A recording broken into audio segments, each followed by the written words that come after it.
The National Rifle Association taking criticism on the heels of their latest ad, this one targeting the New York Times. Watch this. We the people have had it.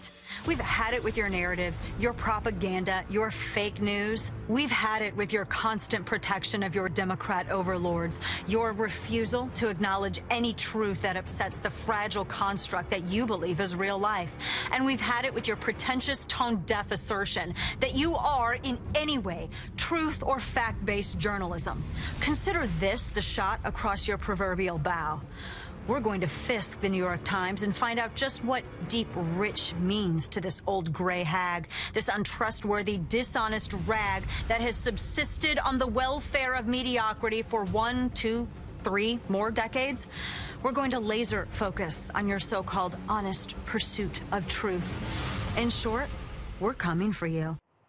The spot prompting swift backlash from some critics who accuse the organization of promoting violence. One CNN analyst even reporting the message to Twitter for hate speech, tweeting, quote, "This is the 5th ad from the new NRA TV, and they are increasingly shocking and hateful, threatening Americans and institutions. I've reported them." Here now to respond is the NRA spokesperson featured in that ad, Dana Loesch. So, Dana, you don't shrink away from controversy. No, I don't, Dana, and it's so good to see you. Thank you for having me. Were you surprised last week with the backlash? I mean, the ad is super strong. I mean, you're not pulling any punches there. No. But were you surprised at the response? I was surprised that it came so late because this ad has been out for some time, which kind of makes me wonder if it's not coordinated. I mean, this was all taped like a very long time ago. I think what surprised me the most was that people would think that a promise to fact check a media organization is a physical threat, which it's not. Right. And so what is your goal, though, to push back against the New York Times? Like, I get it. I understand the media bias piece.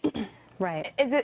You are sort of new to the NRA spokesperson role, and you've really changed them. You've really started like put them back on the map in terms of fighting back. What is the ultimate goal for the NRA with this ad campaign? Well, with this particular ad campaign, Dana, the whole point of this is to show the media and announce to the media, look, we love a free press. But free people also have the right to criticize and fact-check the press. That's why I used the word fisk that apparently the New York Times was completely unaware of.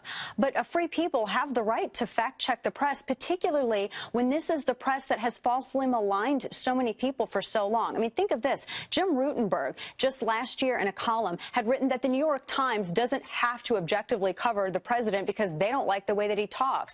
And Arthur Sullenberg, Jr., who's the publisher of the New York Times, actually came out and said, and I quote him, that they're going to rededicate themselves to balanced journalism. Now, if you're practicing balanced journalism, you don't need to rededicate yourself to balanced journalism.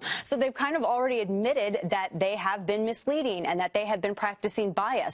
And that's what people are tired of. I think a lot of the bias has really gone to push people back into their little corners and has contributed to a lot of the political tribalism that we see here. And it's not just conservatives that are affected. Liberals are affected, too.